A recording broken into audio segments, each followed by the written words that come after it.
El título de este mensaje es la primera reunión de la iglesia. La iglesia es la casa del Dios viviente. Es la asamblea de los creyentes salvos, bautizados, llamados aparte para un propósito.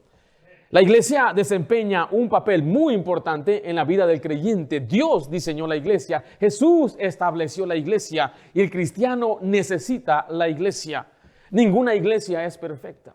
Ninguna iglesia en verdad puede decir que no tiene sus carencias, sus defectos. No hay iglesias perfectas, pero tenemos a un Dios bueno que nos da su palabra para guiarnos por medio del libro perfecto. Aunque el predicador no es perfecto, declara la palabra perfecta. La palabra de Dios es limpia y es pura y es la que debe guiarnos, es la que debe fortalecernos. Espero que no se desaliente alguna persona que nos escucha porque ha tenido mala experiencia.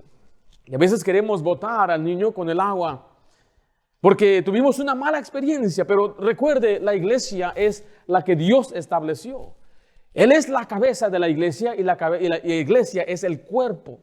Y necesitamos la iglesia. Nos necesitamos unos a otros para edificarnos mutuamente, para estimularnos al amor, para ayudarnos, para poder sustentarnos, para orar unos por otros. En este pasaje vemos la primera reunión de la iglesia. Esta es una reunión previa a Pentecostés. A lo largo del libro de Hechos, la iglesia atraviesa una transición.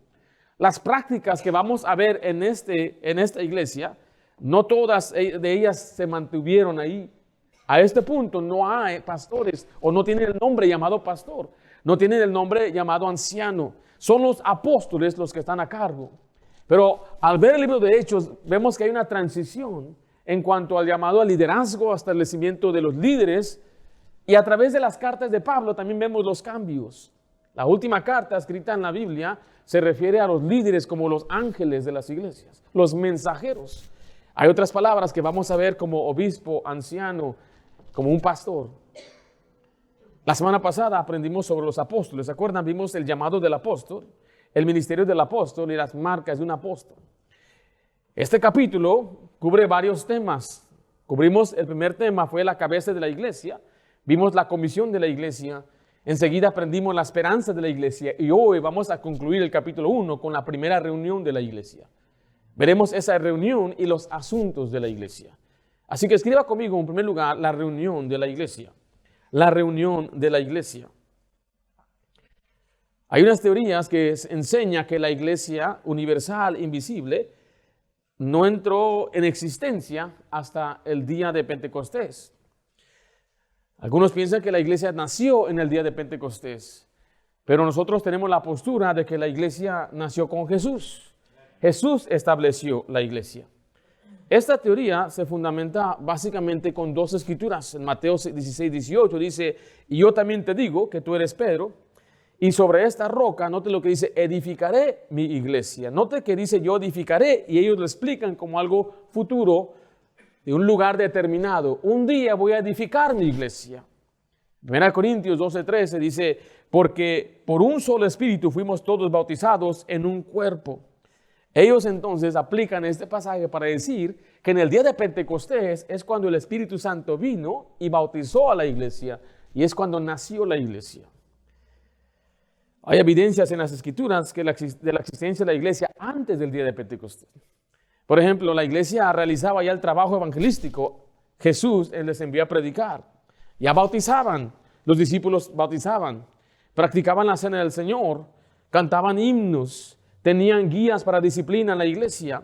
Jesús estableció la iglesia y antes de irse les dijo, recibid el Espíritu, les sopló y recibieron al Espíritu Santo en ese momento. Pero vea conmigo letra la alabanza. En Hechos 1:12, vemos la importancia de alabar a Dios. ¿Estamos ahí?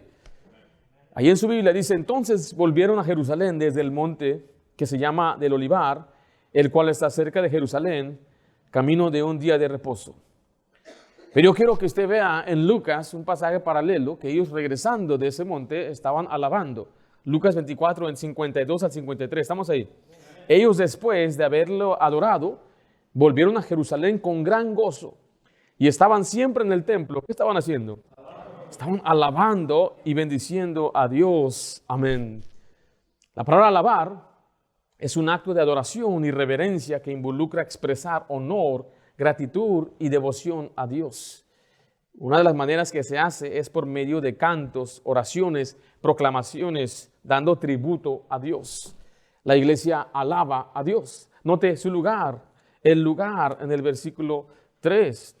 Dice la Biblia, y entrados subieron al aposento alto. Estaban en el aposento, versículo 13, y entrados subieron al aposento alto.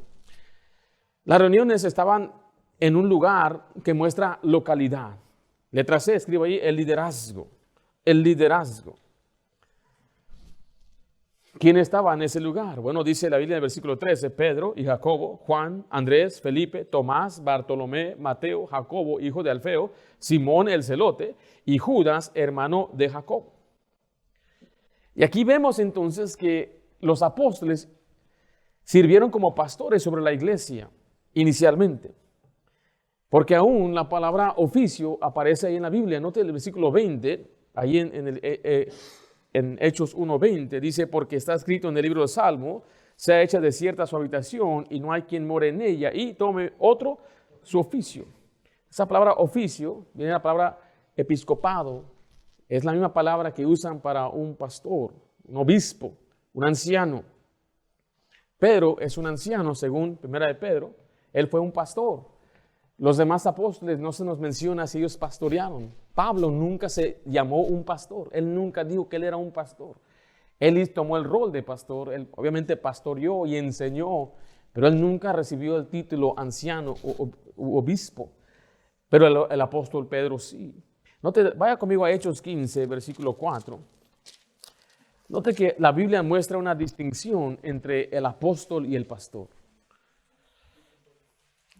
Hechos 15:4 dice, y llegados a Jerusalén, fueron recibidos por la iglesia y los apóstoles, ¿y quién dice ahí? Y los ancianos. Note que hay una distinción, distingue la iglesia, el apóstol y el anciano. En Hechos 14:23, regrese a un capítulo atrás, veamos cómo constituían a aquellos para ser ancianos. Dice, y constituyeron ancianos en cada iglesia. Los apóstoles en aquel tiempo, cuando fundaban iglesias, ellos eran los que constituían, establecían a los pastores o a los ancianos en este caso. ¿Usted recuerda lo que es un apóstol? Es un enviado. ¿Un enviado con qué fin? Una definición que le voy a dar en este momento, sería bueno que nos la memoricemos. Un apóstol es un enviado para testificar de la resurrección de Cristo. Eso es lo que hace un apóstol. Es un enviado para testificar de la resurrección de Cristo. La semana pasada ya hablamos bastante de ello. Recuerde, en el sentido general, un enviado es una persona que es llamada a predicar, o misionero, o pastor, uno que fue enviado a predicar el evangelio. Pero en el sentido específico vimos que tenía un cargo especial. Tenía que ser un testigo ocular de la resurrección de Cristo. Fue llamado audiblemente por Jesucristo. Manifestó dones de señales de los apóstoles y escribieron la Biblia. Pero vamos a ver qué es un pastor. Mira Timoteo 3, del 1 al 2.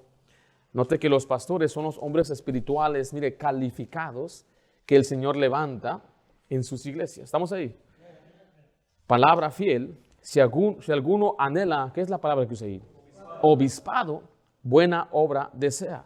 Pero es necesario que el obispo sea, y da una lista de calificaciones que debe cumplir. Vayan a su Biblia a Tito, capítulo 1. Tito 1.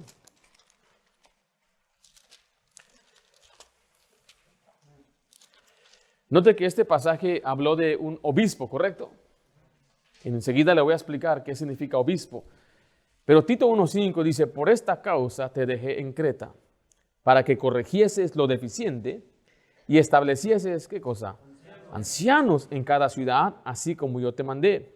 El que fuere irreprensible, marido de una sola mujer, y tenga hijos creyentes, que no estén acusados de disolución ni rebeldía, porque es necesario que el anciano sea, ¿dice así? ¿Qué dice ahí? Ok, empezó con ancianos y aquí continúa con obispos. Que sea irreprensible, ¿cómo? Administrador. Aquí vemos ya otro título. En este solo pasaje vimos anciano, obispo y administrador. En el libro de Timoteo vemos de igual manera que habla de obispado, el obispo. Pero ¿qué hace el obispo? O sea, algunos enseñan que son 3 diferentes papeles. Están los ancianos, están los pastores y están los obispos. Pero la Biblia le da el mismo trabajo a los 3. Pedro, él decía que él era un anciano y después hablaba de apacentar la grey y después decía que venía el príncipe de los pastores. Entonces, en un solo pasaje, él se llamó anciano y se llamó un pastor. Entonces, es el mismo trabajo, es el mismo rol. La palabra alimentar, porque la Biblia habla de alimentar la grey, o apacentar es dar pastos al ganado, es alimentar. En el sentido espiritual es apacentar, es instruir, enseñar, dar alimento espiritual. Es el papel del pastor, es alimentar, es dar alimento espiritual. ¿Sí comen bien aquí? He escuchado que dicen no me alimentan, no nos alimentan. Aquí no lo he escuchado, pero creo que aquí los engordo demasiado. Aquí queremos, lo que yo he tomado en serio, mi trabajo principal es apacentar. Es darle a ustedes instrucción bíblica, enseñarles, darles alimento espiritual y también darles herramientas para que usted crezca. A mis hijas, a todas les hemos dado de comer desde que son pequeñas, pero cuando van creciendo ellas tienen que aprender a comer por sí mismos. De igual manera, cuando usted venga a la iglesia, aquí queremos alimentarle, queremos instruirle y enseñarle, pero usted tiene que crecer, madurar y aprender a alimentarse por sí mismo, por sí misma. ¿Sí está leyendo su Biblia? Me sorprende que a veces les pedimos un capítulo, uno al día, y ni uno pueden leer, uno. Estamos hablando de 5 minutos de su tiempo, uno. Hay lugares donde yo trabajaba, me daban media hora para comer y en otros lugares me dan hasta 1 hora. ¿Qué prefiere usted? ¿Cuál le gusta más a usted? ¿El de 1 hora o el de media hora?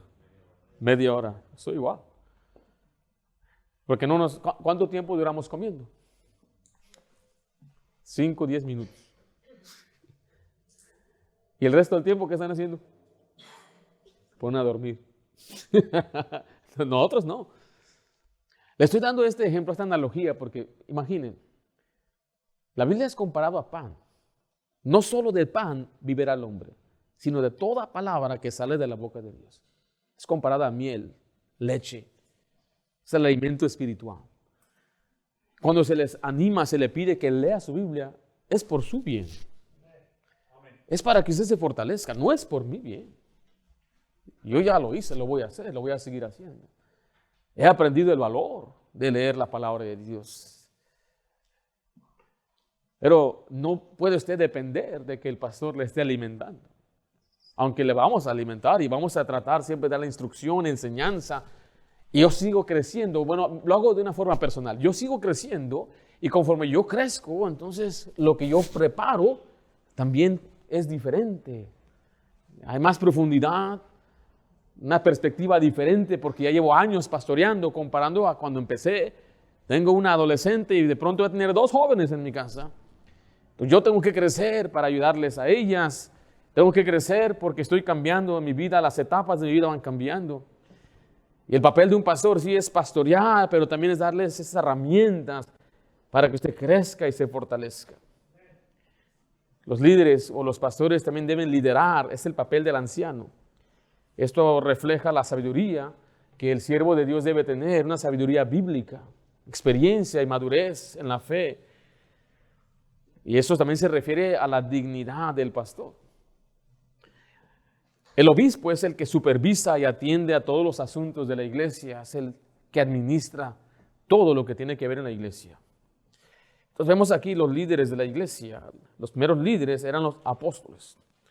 Pero note el versículo 18. Sí estamos ahí. Este pues, con el salario de su iniquidad, adquirió un campo y cayendo de cabeza se reventó por la mitad y todas sus entrañas se derramaron. ¿De quién está hablando aquí? La pregunta aquí, que vamos a tomar una pausa en nuestra enseñanza, es: ¿cuál fue la manera de morir? ¿Cómo murió Judas? Pero hay aparentes contradicciones y voy a explicar que no es una contradicción, solamente vamos a ver si él se ahorcó, ¿cómo es entonces que cayó de cabeza? ¿Y cómo es que se reventó por la mitad? O sea, su cuerpo se partió por la mitad. Si usted ve en el Antiguo, en los evangelios, simplemente dice que él fue y se ahorcó. Pero aquí nos dice que hasta se cayó de cabeza. Me decía un hermano que a lo mejor se cae de cabeza porque es la parte más pesada de su cuerpo. Y quizás usted, hermano, pero no creo que el ser humano común tenga la cabeza más pesada que el cuerpo. Le voy a mostrar una imagen, eso es lo que yo pienso que pasó. En primer lugar, tenemos que pensar que Judas se colgó ¿de qué? ¿De un árbol? Sí, ¿verdad? Pero tenía que ser algo alto y eso es lo que yo me imagino, algo así. Entonces, para que él pueda caer y pueda causar un daño tan fuerte que pueda partirlo por la mitad, tuve que caer entre piedras. ¿Pero cómo cayó? Bueno, mire el pasaje de Mateo 27:5, dice: y arrojando las piezas de plata en el templo, salió y fue y se ahorcó. No nos dice, no nos da detalles, la Biblia dice que era el campo del alfarero, pero no hay una parte donde nos explica dónde está ese lugar. Ahí está, colgado. En este mismo capítulo, Mateo 27:51, dice que hubo un temblor. Y aquí, el velo del templo se rasgó en dos, de arriba a abajo, y la tierra, ¿qué pasó? Tembló, y las rocas se partieron. O sea, que hubo un temblor fuerte, y ahí es donde quizás se reventó ese lazo, o se quebró la rama.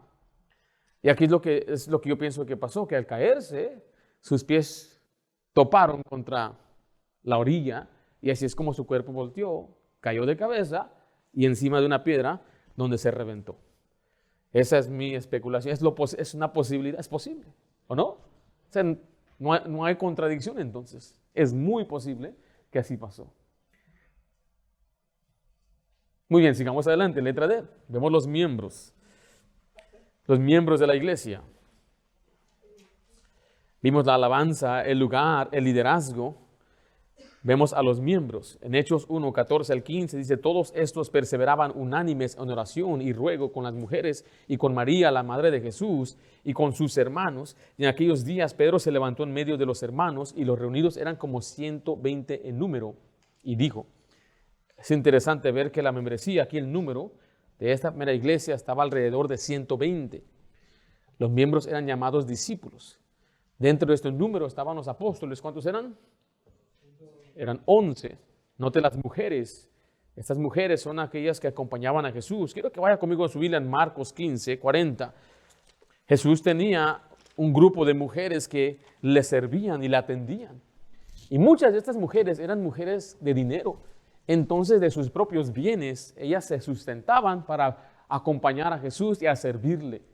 En Mateo 15, 40 dice la Biblia: también había algunas mujeres mirando de lejos, entre las cuales estaba María Magdalena, María la madre de Jacobo, el menor, y de José y Salomé, a quienes cuando él estaba en Galilea le seguían y le servían, y otras muchas que habían subido con él a Jerusalén. Note que estas mujeres seguían a Jesús a donde quiera que él iba. ¿Sí vieron ello? Importante es el rol de los dos, de los hombres que sirven y las mujeres que sirven. Y aquí entonces estaban reunidos los apóstoles, estas mujeres, dice María, la madre de Jesús, y también los hermanos de Jesús. Esos son los medios hermanos de Cristo. Y había otros más que no son mencionados aquí. No se nos dice quién eran los nombres de esas personas. Pero quiero que vea conmigo, letra E, la reunión de oración. La reunión de oración. Hechos 1:14 dice: todos estos perseveraban unánimes en oración y ruego. La actitud de esta iglesia era una iglesia en espera. Note su obediencia. El Señor le dijo que esperaran ahí. Y mientras esperaban, ellos estaban orando. Note su humildad, estaban orando y rogando. Esa palabra rogar es instar con súplicas, es pedir una cosa con humildad. Note su expectativa. Esta iglesia tenía una gran visión. Y estaban esperando el Espíritu Santo para hacer la obra de Dios. Pero note su unidad, de un mismo sentir. En Hechos 2:1 vemos una vez más esta iglesia unida. Una de las marcas de esta iglesia era su unidad. Dice, cuando llegó el día de Pentecostés, estaban todos unánimes. Note el versículo 46 de ese mismo capítulo. Y perseverando, unánimes. Hechos 4:24, dice la Biblia, y perseverando, 2:40, ¿a dónde lo estoy llevando? 4:24, ¿qué dice ahí? Y ellos, habiéndolo oído, alzaron unánimes la voz. Hechos 5:12, dice, y por la mano de los apóstoles se hacían muchas señales y prodigios en el pueblo, y estaban todos unánimes. Note que una iglesia unida, una iglesia en un mismo sentir y un mismo propósito. En Filipenses 2:2 dice, completad mi gozo sintiendo lo mismo, teniendo el mismo amor, unánimes, sintiendo una misma cosa. La iglesia debe estar unida. Pero ¿qué nos hace unidos? 1 Corintios 1:10, quiero que usted vea en la imploración de Pablo a una iglesia que estaba con divisiones. Os ruego pues, hermanos, por el nombre de nuestro Señor Jesucristo, que habléis todos una misma cosa, y que no haya entre vosotros, ¿qué cosa? Divisiones, sino que estéis perfectamente unidos en una misma mente, en un mismo parecer. ¿Qué es lo que nos va a unir? Es tener la misma mente y tener el mismo parecer. Pero la mente de quién debemos tener? La mente de Cristo, no es ni siquiera la mente de un hombre, es la mente de Cristo. La mente de Cristo es la voluntad de Cristo, el propósito de Cristo, la dirección de Cristo. Y así nos mantenemos entonces unánimes en un mismo sentir, sintiendo lo mismo, gozándonos por lo mismo, trabajando por lo mismo, las mismas metas, la misma dirección, la misma gloria, el mismo gozo. Y así es como podemos entonces combatir y luchar en este mundo. La iglesia puede triunfar cuando estemos unánimes. Por eso una iglesia de 120 pudo trastornar esa nueva generación de judíos que llegaron a visitar en el día de Pentecostés, y se añadieron aquel día 3,000 personas, de 120 a 3,000, pero era por la unidad. Oraban juntos, dolían juntos. Cuando iba a la cárcel Pedro, oraba la iglesia unidos, evangelizaban juntos. Y esa es la meta de Dios para la iglesia, es que sea unida. Que esté unido por la causa de Cristo, unido por evangelizar, unido por la palabra de Dios, por la doctrina, unidos. Pero eso no va a suceder si el cristiano no es un hombre, una mujer de oración. Si su meta no es glorificar a Dios, no puede haber unidad. Si su meta no es hacer la voluntad de Dios, está haciendo su propia voluntad. Entonces va a ir por otra dirección y ya no hay unidad. Porque es que hay divisiones. ¿No? Las divisiones pueden venir por carnalidad. Las divisiones pueden venir por disensiones causadas por cosas pequeñas e insignificantes, donde hay varones o mujeres en la iglesia que no se pueden llevar bien. Y en vez de perdonar, en vez de tolerar, en vez de soportar, lo que hacen es que se empiezan a criticar, empiezan a hablar mal de uno a otro y a formar sus grupitos dentro de una iglesia. Y así no puede haber unidad, así no puede haber una dirección fija, no hay un mismo sentir. La iglesia jamás va a crecer así, la iglesia jamás se va a fortalecer y Dios no nos va a bendecir. Mi oración siempre es, Señor, manténnos unidos. Que nuestra iglesia no se convierta en un lugar donde hay competencia y quién tiene más reconocimiento y quién es el mejor hermano aquí o el mejor maestro, a quién le reconocen más, quién es más espiritual, quién gana más almas, quién hace esto para Dios más. No, que nos mantengamos humildes dándole siempre gloria a Dios. Que no haya chismes entre nosotros. Cuando hay una persona dolida, oremos por ello. Cuando un hermano resbale, le ayudamos a levantarse. ¿Sabía que parece que es la iglesia el único ejército que pisotea a los soldados caídos? Parece que es la iglesia, en vez de ayudar a una persona, los queremos hacer sentir mal porque está luchando, batallando y va creciendo. Y tenemos que aprender a soportar a los débiles, recibir al débil en la fe. Tenemos que ayudarnos unos a otros. Pero mire, la dirección es esta: la gran comisión, la sana doctrina, la separación del pecado, un pueblo santo, una nación santa, un pueblo adquirido por Dios. Somos diferentes, pero nuestro líder es Jesús. Nuestro documento, nuestra constitución es la palabra de Dios. Y mi oración es que nunca tengamos entre nosotros disensiones y divisiones causadas por cosas insignificantes. He estado en la iglesia suficientes años para ver niñerías y gente peleándose por cosas que no deberían estar peleando. Y eso siempre ha sido mi oración: Señor, ayúdame a instruir a tu pueblo para que ellos puedan crecer, fortalecerse, llegar a la estatura, a la medida de Cristo, que tengan una mente espiritual, que miren las cosas de arriba, donde está Cristo sentado en lugares celestiales, que su meta sea la gloria de Dios. Y cuando usted madura y crece, y viene otro nuevo o otro que le quiere causar un daño, usted está firme. Que nos mantengamos firmes nosotros juntos, porque vienen de afuera lobos aquí adentro. Vienen gente de afuera a querer destruir la iglesia. Gente que no viene con la intención de aprender y crecer. Gente que viene para destruir y causar divisiones. Salmo 133:1 dice: mirad cuán bueno y cuán delicioso es habitar los hermanos juntos. ¿En qué? En armonía. Yo no sé mucho de piano, pero mire, les voy a tocar algo de armonía. El piano está compuesto de muchas teclas, ¿no? Y suena bonito cuando se tocan las teclas bien, suena una armonía. Por ejemplo,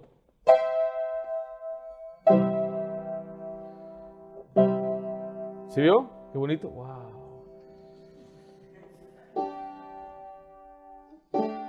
Ahí.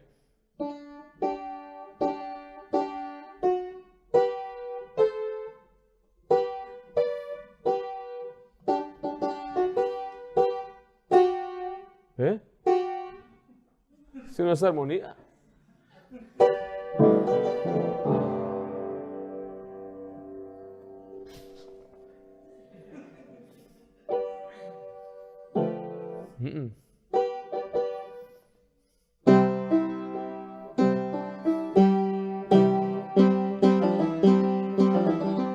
Ok, ya. Yo no sé tocar piano. Por eso soy mal. Porque no hay armonía. La armonía es lo que la iglesia debe reflejar. Que vengamos a la iglesia, sintamos una unidad. Si todos los miembros de nuestra iglesia fueran como usted, ¿habría armonía en nuestra iglesia?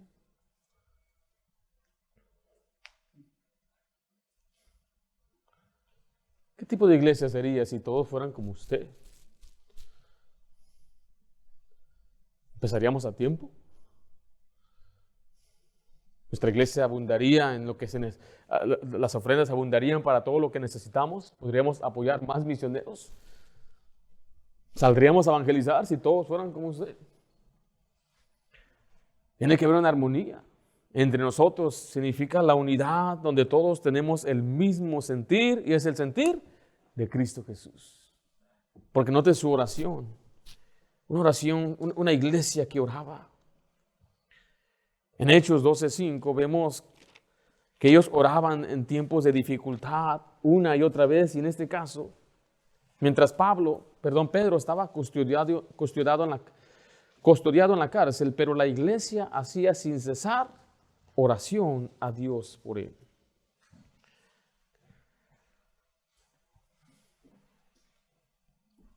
Siempre que haya oportunidad para orar como iglesia, usted haga el posible para venir a esa reunión.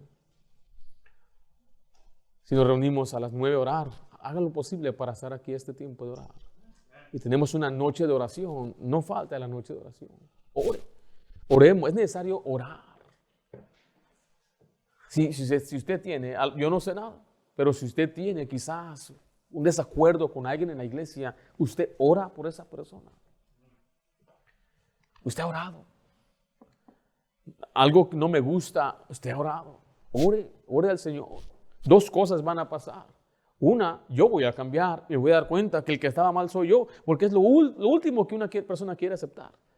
Y la otra cosa es que Dios puede cambiar la situación. Pero qué tan importante es orar. Vimos la reunión de la iglesia. Vamos en segundo lugar, la reunión de oración. Los asuntos de la iglesia. Los asuntos de la iglesia.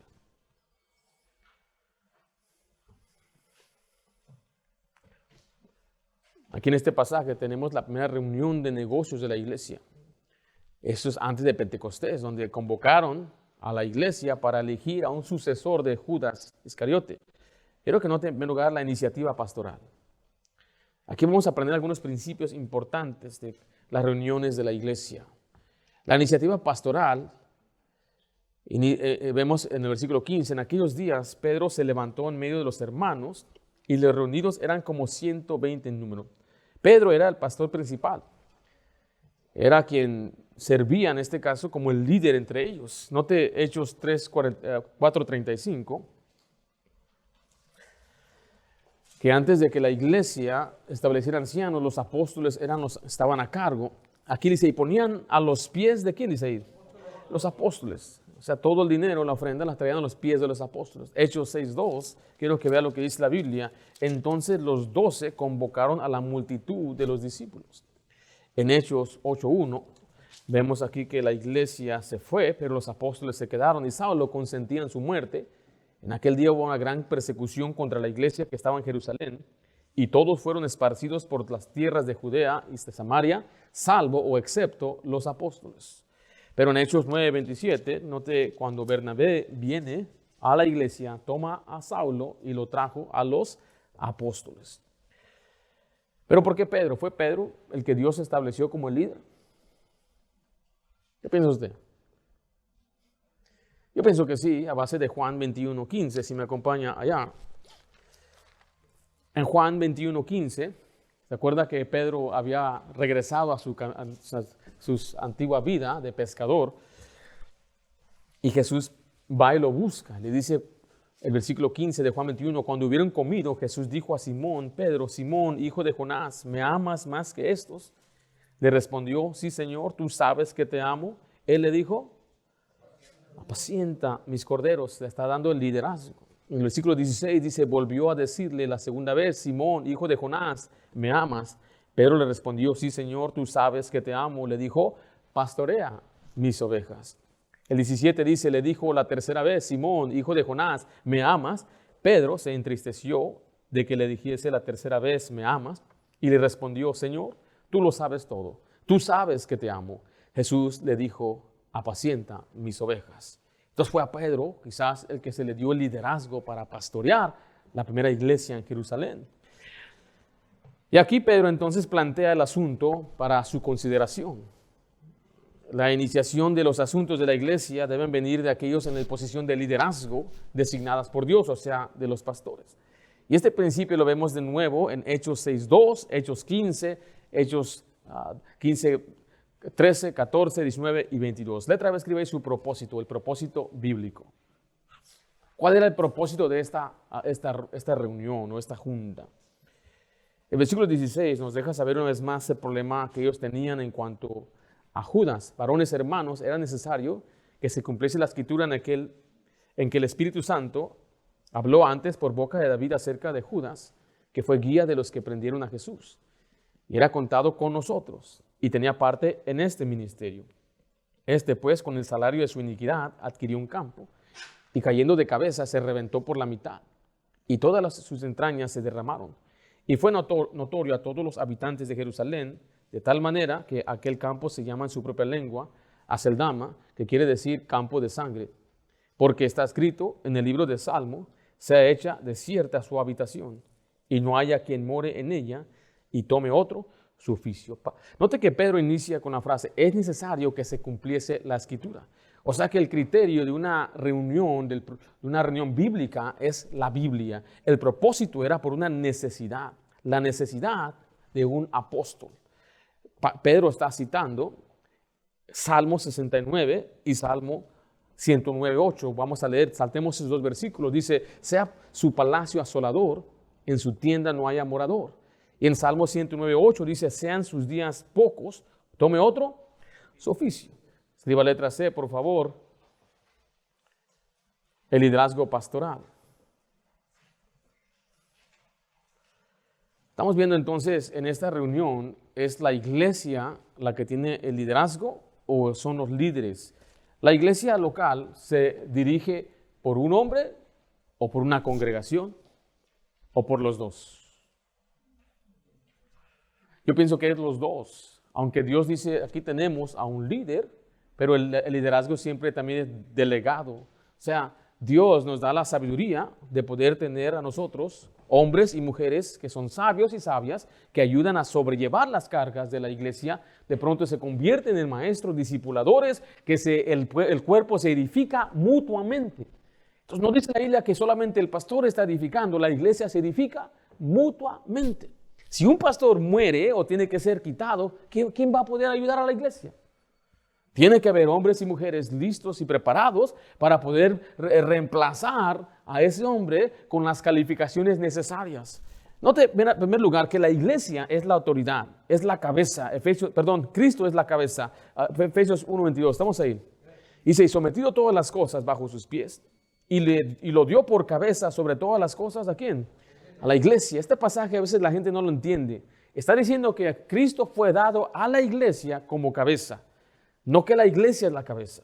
Dice el 23, la cual es su cuerpo, la iglesia es el cuerpo, la plenitud de aquel que todo lo llena en todo. Esa es la autoridad final, es la palabra de Dios. Pero en 1 Timoteo 5:17 nos habla del pastor, la autoridad del pastor, los ancianos que gobiernan bien. Recuerde, tenemos que acordarnos de nuestros pastores, tenemos que obedecer a esos pastores. Ellos apacientan la grey de Dios, es la autoridad del liderazgo. Pero quiero que vea la autoridad de la iglesia también, de la congregación. En Mateo 18:17 dice, si no les oyere a ellos, dile a quién. Dile a la iglesia. Y si no oyere a la iglesia, tenle por gentil y publicano. Aquí le tengo una definición sencilla. El gobierno de la iglesia, según las Escrituras, es la ejecución de las leyes de Cristo mediante el gobierno congregacional bajo el liderazgo pastoral. O sea que la Biblia no nos enseña que es una democracia, ni tampoco es una dictadura. Es una teocracia donde juntos trabajamos siguiendo la palabra de Dios. Ahora créame que hay momentos donde se tiene que llamar la atención a un anciano. Pero dice, no reprendas al anciano. Y debe haber uno o dos testigos para poder reprender a un anciano, a un pastor, cuando él no está haciendo lo que debe estar haciendo.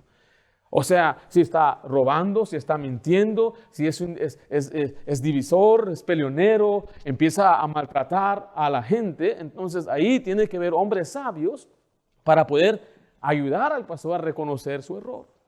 No es así como que no puedes hablar conmigo, ese es el santo monte y tú vete para allá.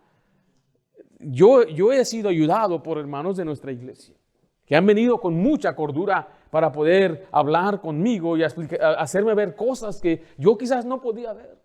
Porque muchas veces los pastores nos cegamos por amar, porque amamos a una persona y no podemos ver lo que otra gente ve. O a la vez yo puedo desconfiar de una persona, pero otros no. Entonces por eso nos rodeamos de hombres sabios, que son, yo considero hombres fieles a Dios, fieles a su hogar, fieles a la palabra de Dios y fieles a su servidor, para que cuando haga algo que quizás yo no puedo ver, ellos nos ayudan, nos ayudamos mutuamente.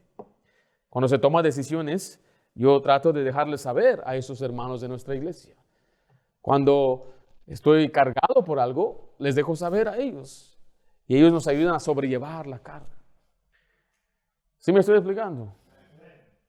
Yo doy gracias a Dios por los hombres, mujeres que han trabajado, le han animado a usted.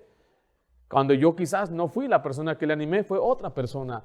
¿Fue la extensión de nuestro ministerio? Claro que sí, pero es que es la iglesia. La iglesia necesita más que un solo pastor, necesitamos todo el cuerpo.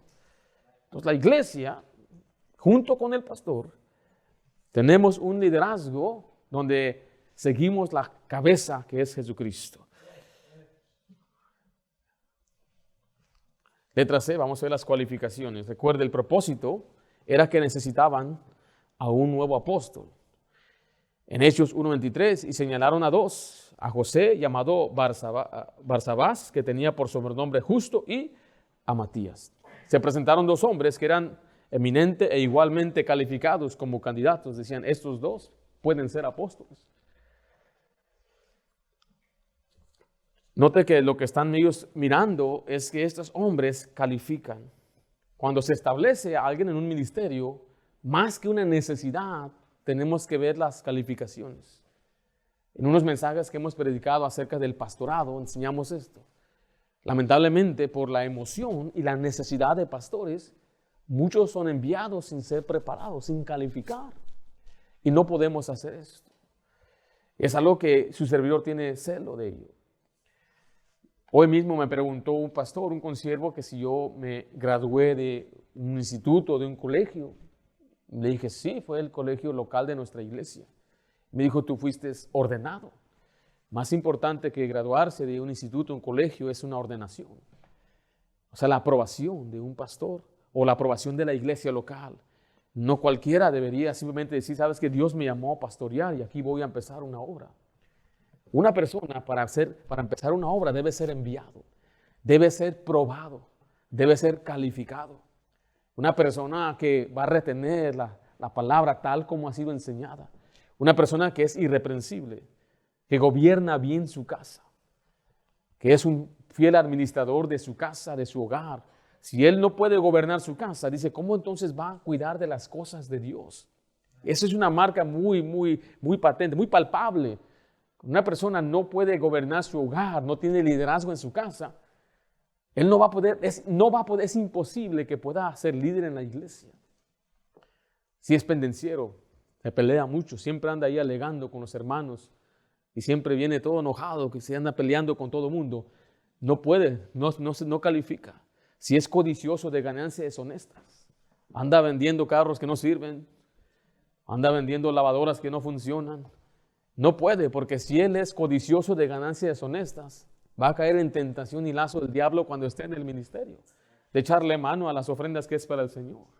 Si no es honesto, no es íntegro, no puede. Las calificaciones son altas. Irreprensible significa que no tienen de qué acusarle. No es perfecto, pero no hay en verdad acusación contra él. No es un hombre que ha sido coqueto con las mujeres, siempre ha respetado a las damas. Es un hombre que se comporta con dignidad y habla como un siervo de Dios. Es una persona que ha aguantado, ha luchado, ha estado en medio de tribulaciones y no se ha desanimado, se ha mantenido firme. Tiene un testimonio, pero firme. Es difícil encontrar a personas así. Porque si nos desanimamos por cosas como nuestro trabajo, yo a veces platico con los que están sirviendo en la obra, dicen es que ser pastor o trabajar en la iglesia es diferente, cada semana es diferente. Tenemos semanas de victoria, después tenemos semanas de derrotas. Tenemos semanas cuando todo va bien y tenemos semanas cuando hay dolor y tristeza. O sea, es una montaña rusa de emociones y de dolores y de gozo. Y tenemos a veces emociones mixtas de amor y de enojo y de celo y de gozo. Por eso debe ser probado. Tiene que ser una persona que ha estado en la iglesia por años. Tiene que ser una persona que ha leído su Biblia y la conoce. Y usted le puede preguntar, explícame esta doctrina y es apto para enseñar. Yo me imagino que es por eso que la iglesia promedia en Estados Unidos no sube más de 30 personas. Porque ni aun su propia familia a veces va a la iglesia. No les puede enseñar nada. No da crecimiento. No hay fortaleza. No hay guía. Y créanme que una iglesia se establece bien después de 10 años que ha sido plantada. Entonces el pastor promedio dura 6 meses pastoreando una iglesia que la empieza de nada. Y cuando toma una iglesia, le dicen necesitamos un pastor, lo instalan como pastor. El pastor promedio en Estados Unidos dura 2 años. Porque llega y es la luna de miel y todos me quieren, el nuevo pastor y qué bendición. Pero vienen los meses y empiezan a ver la realidad. Y si el pastor no es sabio, si el pastor no es fuerte, si el pastor no ama a la gente, Él va a venir y va a empezar a maltratar y a hacer lo que él quiere. Van a ver la inconsistencia, su hipocresía. Y la mejor cosa que él puede hacer es irse a otro lugar. Busca otra iglesia. 2 años el pastor promedio. El pastor que era de mi esposa duró en un lugar 30 años. Y él tuvo que salir y viene otro, perdón, el pastor americano nuestro lo llevaron a otra iglesia. Entonces llegó uno más joven y él no duró ni 2 años. Él vino a hacer un desastre a esa iglesia. Esa iglesia daba $500,000 de misiones al año. Pero cuando él llegó dijo, vamos a tomar el dinero de misiones y meterlo a arreglar el edificio. ¿Eso es correcto? Eso está mal. Eso está mal. Entonces se veía que él decía, yo no soy pastor, yo soy predicador. A él no le gustaba entonces aconsejar o tratar con gente. Es una persona que no merecía ese lugar, ese puesto. Y no duró ni 2 años. Hizo un desastre, mucha gente se fue, mucha gente se desanimó.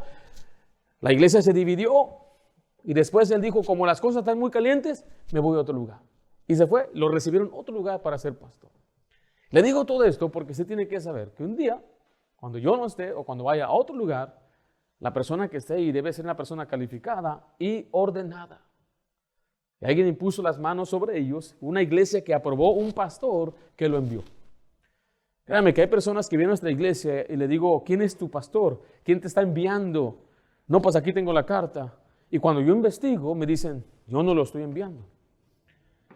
Entonces, ¿qué hace aquí en la iglesia? Está buscando sostén y apoyo porque se va a ir a pastorear. Pero ¿por qué está aquí si usted no lo está enviando? Eso es lo que yo quiero saber. Entonces yo confronto a esa gente. Le digo, ¿qué haces aquí? ¿Cómo? Yo hablé con tu pastor y él me dijo que él no te está enviando. Sí, él me está enviando. Hablé con él ayer. Él me dijo que no te está enviando. Arregla cuentas con él y después hablas conmigo. Después, ya nunca más me habla. ¿Por qué? Porque así hay muchos que están buscando una ventaja. Pero los que enviemos de aquí, ¿queremos que fracasen? No. ¿Queremos que después caigan en el lazo del diablo y empiecen a enseñar herejía? Y se crezca una barbota acá y empiezan a decir, shalom, rajaja, shalom. Empiezan a judaizar y a cambiar, ya no como puerco. Fíjense que hay muchos de mis colegas que eran bautistas, ya no son, porque fueron enviados y no eran gente fuerte, eran neófitos, y no estaban bien plantados, y viene cualquier viento de doctrina y dicen, wow, estábamos mal. Y ahora ya la iglesia me reúno el sábado, y ahora ya no como puerco. Es más, ya fui a circuncidar a todos mis hijos y a mí mismo. Es increíble, pero la culpa la tiene los pastores que por emoción, por la necesidad, enviamos a quien sea. ¿Sí me explico? Entonces créame que es un celo muy fuerte que su servidor tiene. Yo no participo con una iglesia que sé que es división. Se dividió, ya tiene un pastor nuevo, yo no participo con esa iglesia. Yo no tendré un pastor aquí que es parte de una iglesia divisiva. Usted no lo va a saber, pero yo, si me doy cuenta, yo no iría a predicar a esa iglesia. Porque ellos tienen una maldición de Dios. No podemos hacer eso con las cosas de Dios. También tenga cuidado cuando un día alguien venga y le empiece a decir, pues vámonos y tú puedes ser el pastor. Bueno, no se vaya. Es algo muy peligroso para usted y también para los que le siguen a usted. Tenga mucho cuidado. Yo sé que aquí no va a pasar, o quién sabe. Dicen, si Cristo cargó a su Judas, ¿cómo usted no va a cargar a uno? ¿Quién sabe? A hay 2 o 3 en el futuro que van a salir de aquí, no sé.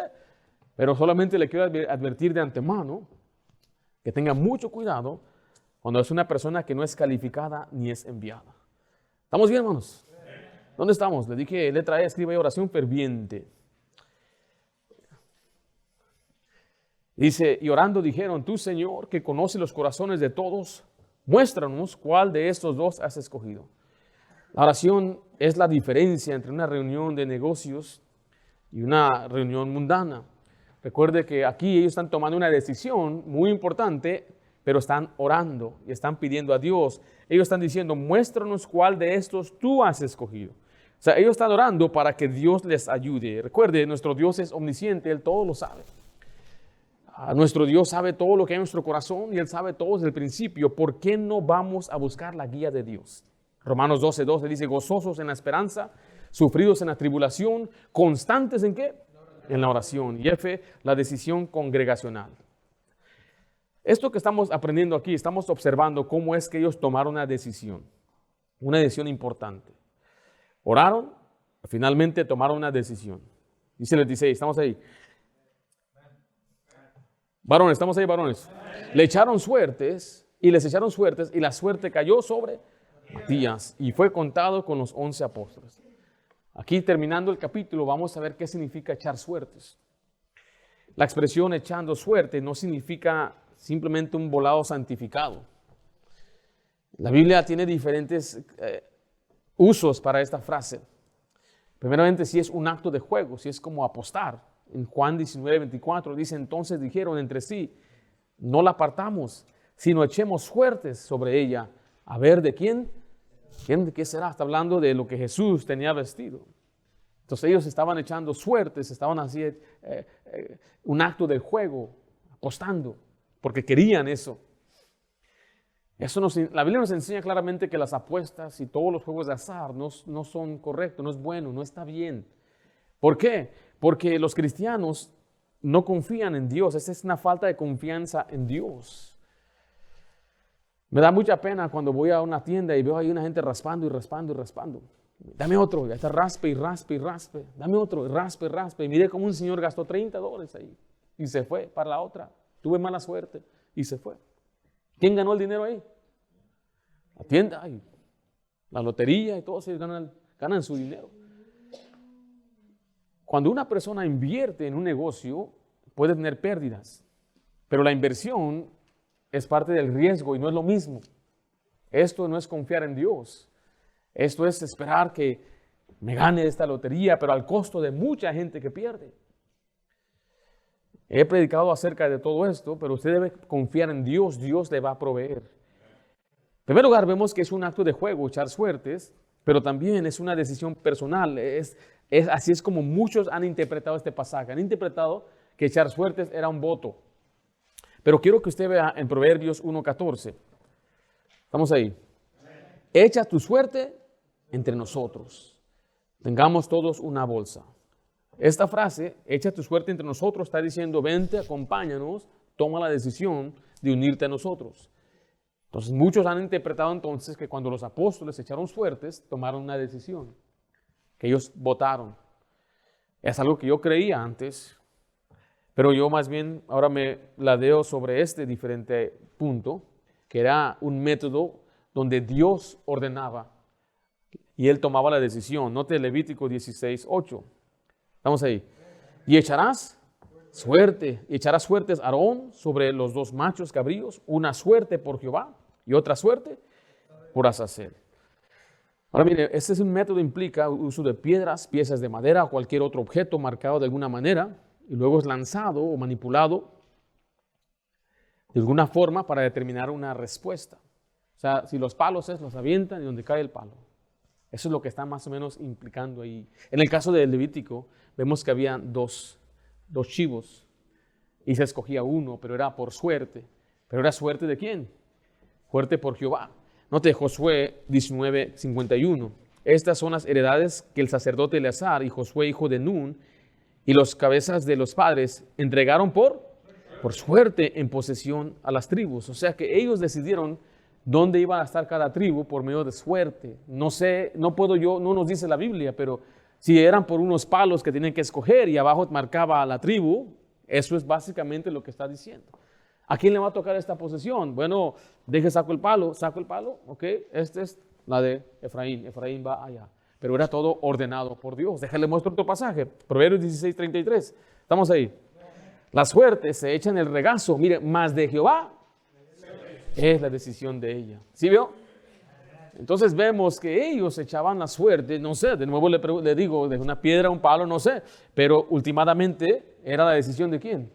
De Jehová. Y cuando había problemas, disputas entre dos, iban hacia un hombre sabio, el sacerdote, o no sé, en Proverbios 18:18 dice, la suerte pone fin a los pleitos. Sería bueno que así lo hiciéramos hoy, ¿verdad?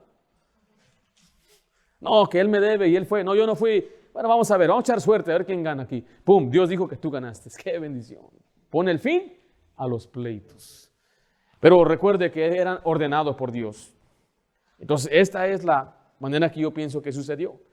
Ellos creyendo que ahora eran los líderes, tomando el lugar del sacerdocio, tomando el lugar del Antiguo Testamento, tomaron una práctica antigua para determinar el próximo apóstol. Porque no dice la Biblia que votaron. Pablo usa la palabra voto. Yo di mi voto. Yo me di mi palabra. No se menciona aquí palabra ni voto. Significa echaron suertes. Y oraron, Señor, ¿a cuáles has escogido? ¿A cuál de estos dos? Y si fue, no sé, una piedra, un palo, lo que sea, cayó sobre Matías. Y vemos la aprobación celestial. Escribo ahí, letra G. La aprobación celestial dice, y fue contado con los 11 apóstoles.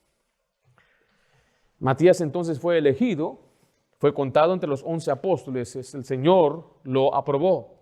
Algunos creen que la iglesia en Jerusalén cometió un grave error al elegir a Matías.